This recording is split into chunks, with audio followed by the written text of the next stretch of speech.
Chapter 37. I go to America. America. Surely these people are Americans. This was my thought as a panoramic vision of Western faces passed before my inward view.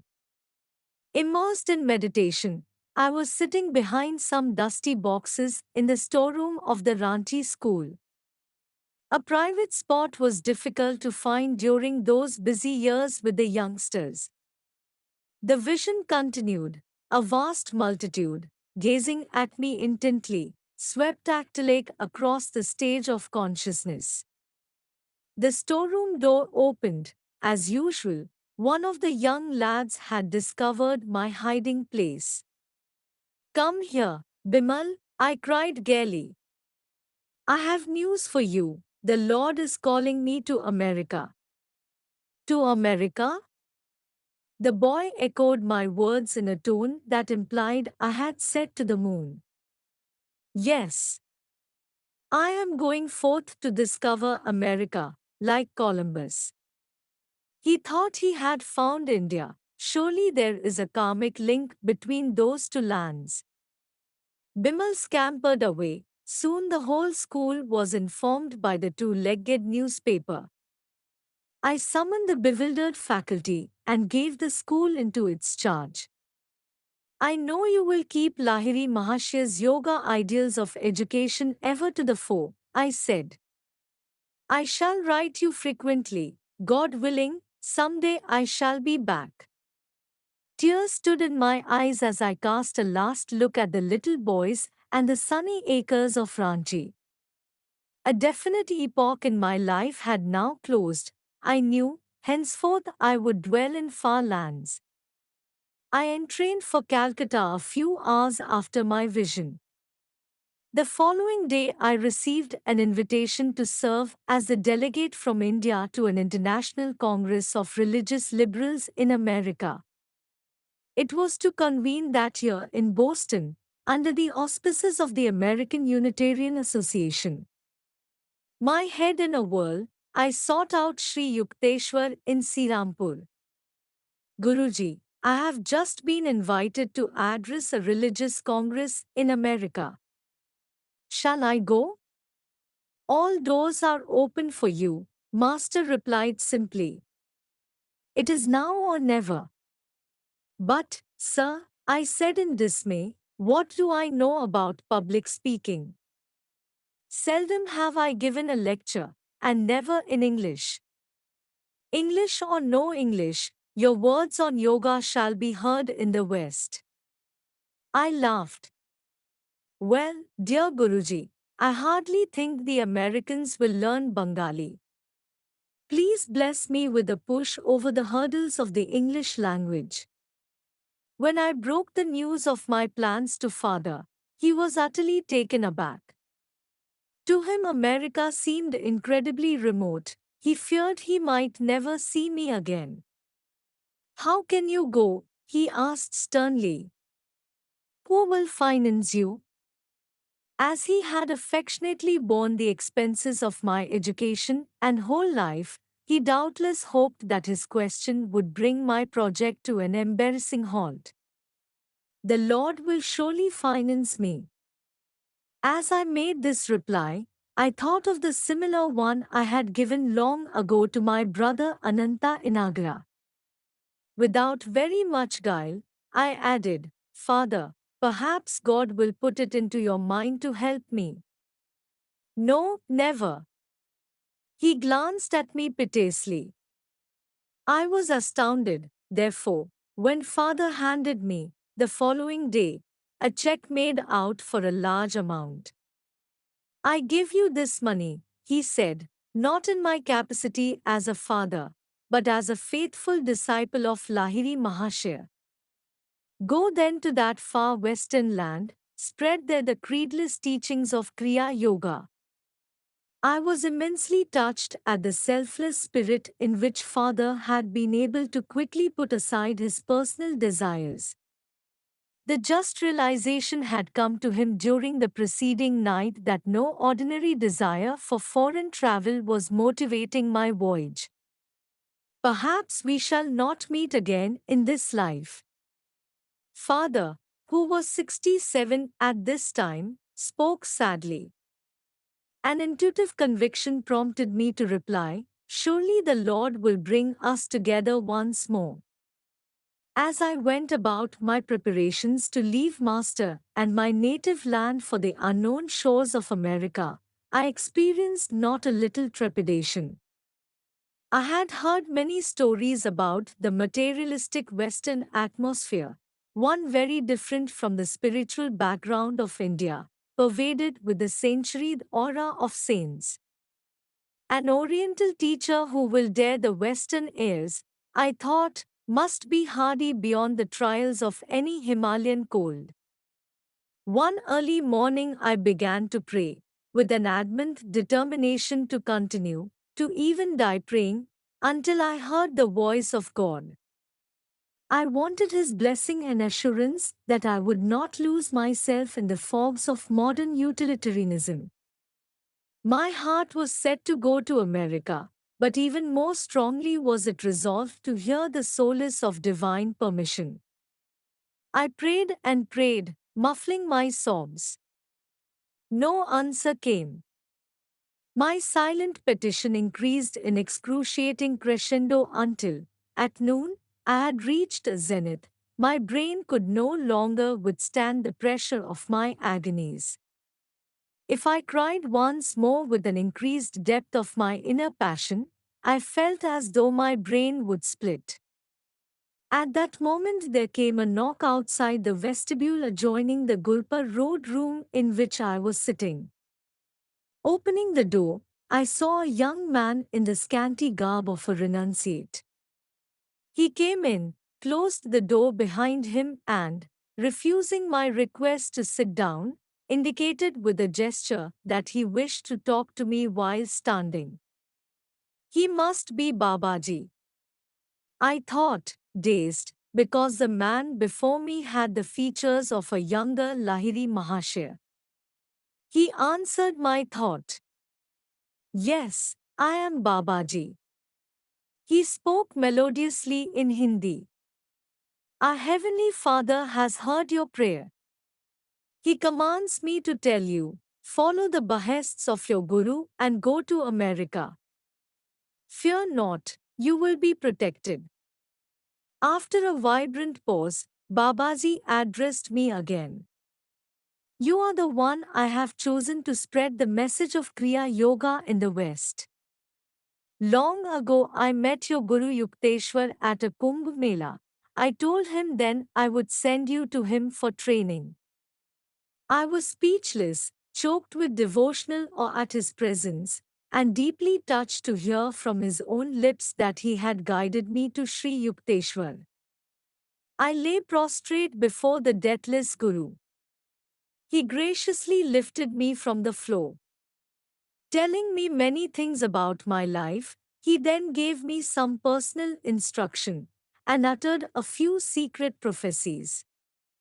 Kriya Yoga, the scientific technique of God realization, he finally said with solemnity, will ultimately spread in all lands and aid in harmonizing the nations through man's personal, transcendental perception of the infinite Father. With a gaze of majestic power, the Master electrified me by a glimpse of his cosmic consciousness. In a short while he started toward the door. Do not try to follow me, he said. You will not be able to do so. Please, Babaji, don't go away.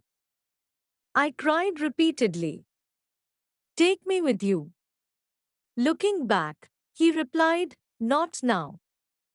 Some other time. Overcome by emotion, I disregarded his warning. As I tried to pursue him, I discovered that my feet were firmly rooted to the floor. From the door, Babaji gave me a last affectionate glance. He raised his hand by way of benediction and walked away, my eyes fixed on him longingly. After a few minutes, my feet were free. I sat down and went into a deep meditation, unceasingly thanking God not only for answering my prayer but for blessing me by a meeting with Babaji. My whole body seemed sanctified through the touch of the ancient, ever youthful Master. Long had it been my burning desire to behold him. Until now, I have never recounted to anyone this story of my meeting with Babaji, holding it as the most sacred of my human experiences. I have hidden it in my heart. But the thought occurred to me that readers of this autobiography may be more inclined to believe in the reality of the secluded Babaji and his world interests if I relate that I saw him with my own eyes. I have helped an artist to draw a true picture of the great Yogi Christ of modern India. It appears in this book. The eve of my departure for the United States found me in Sri Yukteswar's holy presence. Forget you were born a Hindu, and don't be an American. Take the best of them both, Master said in his calm way of wisdom. Be your true self, a child of God. Seek and incorporate into your being the best qualities of all your brothers, scattered over the earth in various races. Then he blessed me. All those who come to you with faith, seeking God, will be helped. As you look at them, the spiritual current emanating from your eyes will enter into their brains and change their material habits, making them more God conscious. He went on, your lot to attract sincere souls is very good. Everywhere you go, even in a wilderness, you will find friends. Both of his blessings have been amply demonstrated. I came alone to America, into a wilderness without a single friend, but there I found thousands ready to receive the time-tested soul teachings. I left India in August 1920 on the city of Sparta, the first passenger boat sailing for America after the close of World War I. I had been able to book passage only after the removal, in ways fairly miraculous, of many red tape difficulties concerned with the granting of my passport. During the 2 months' voyage, a fellow passenger found out that I was the Indian delegate to the Boston Congress. Swami Yogananda, he said, with the first of many quaint pronunciations by which I was later to hear my name spoken by the Americans, please favor the passengers with a lecture next Thursday night. I think we would all benefit by a talk on the battle of life and how to fight it. Alas, I had to fight the battle of my own life, I discovered on Wednesday. Desperately trying to organize my ideas into a lecture in English, I finally abandoned all preparations. My thoughts, like a wild colt eyeing a saddle, refused any cooperation with the laws of English grammar. Fully trusting in Master's past assurances, however, I appeared before my Thursday audience in the saloon of the steamer. No eloquence rose to my lips. Speechlessly I stood before the assemblage. After an endurance contest lasting 10 minutes, the audience realized my predicament and began to laugh. The situation was not funny to me at the moment. Indignantly I sent a silent prayer to Master. You can speak. His voice sounded instantly within my consciousness. My thoughts fell at once into a friendly relation with the English language. 45 minutes later, the audience was still attentive. The talk won me a number of invitations to lecture later before various groups in America. I never could remember, afterward, a word that I had spoken. By discreet inquiry, I learned from a number of passengers, you gave an inspiring lecture in stirring and correct English. At this delightful news, I humbly thanked my Guru for his timely help, realizing anew that he was ever with me, setting at not all barriers of time and space. Once in a while, during the remainder of the ocean trip, I experienced a few apprehensive twinges about the coming English lecture ordeal at the Boston Congress. Lord, I prayed, please let my inspiration be thyself, and not again the laughter bombs of the audience. The city of Sparta docked near Boston in late September. On the 6th of October, I addressed the Congress with my maiden speech in America. It was well received, I sighed in relief. The magnanimous secretary of the American Unitarian Association wrote the following comment in a published account of the Congress proceedings. Swami Yogananda, delegate from the Brahmacharya Ashram of Ranchi, India, brought the greetings of his association to the Congress. In fluent English and a forcible delivery, he gave an address of a philosophical character on the science of religion, which has been printed in pamphlet form for a wider distribution. Religion, he maintained, is universal and it is one. We cannot possibly universalize particular customs and convictions, but the common element in religion can be universalized, and we can ask all alike to follow and obey it. Due to Father's generous check, I was able to remain in America after the Congress was over. 4 happy years were spent in humble circumstances in Boston. I gave public lectures, taught classes, and wrote a book of poems, Songs of the Soul, with a preface by Dr. Frederick B. Robinson, president of the College of the City of New York. Starting a transcontinental tour in the summer of 1924, I spoke before thousands in the principal cities, ending my western trip with a vacation in the beautiful Alaskan North. With the help of large-hearted students, by the end of 1925 I had established an American headquarters on the Mount Washington Estates in Los Angeles. The building is the one I had seen years before in my vision at Kashmir. I hastened to send Sri Yukteswar pictures of these distant American activities. He replied with a postcard in Bengali, which I here translate. 11th August 1926. Child of my heart, O Yogananda. Seeing the photos of your school and students, what joy comes in my life I cannot express in words. I am melting in joy to see your yoga students of different cities. Beholding your methods in chant affirmations, healing vibrations, and divine healing prayers, I cannot refrain from thanking you from my heart. Seeing the gate, the winding hilly way upward, and the beautiful scenery spread out beneath the Mount Washington estates, I yearn to behold it all with my own eyes. Everything here is going on well. Through the grace of God, may you ever be in bliss. Sri Yukteswar Giri years sped by. I lectured in every part of my new land and addressed hundreds of clubs, colleges, churches, and groups of every denomination. Tens of thousands of Americans received yoga initiation. To them all I dedicated a new book of prayer thoughts in 1929, Whispers from Eternity, with a preface by Amelita Gallikassi. I give here, from the book, a poem entitled God.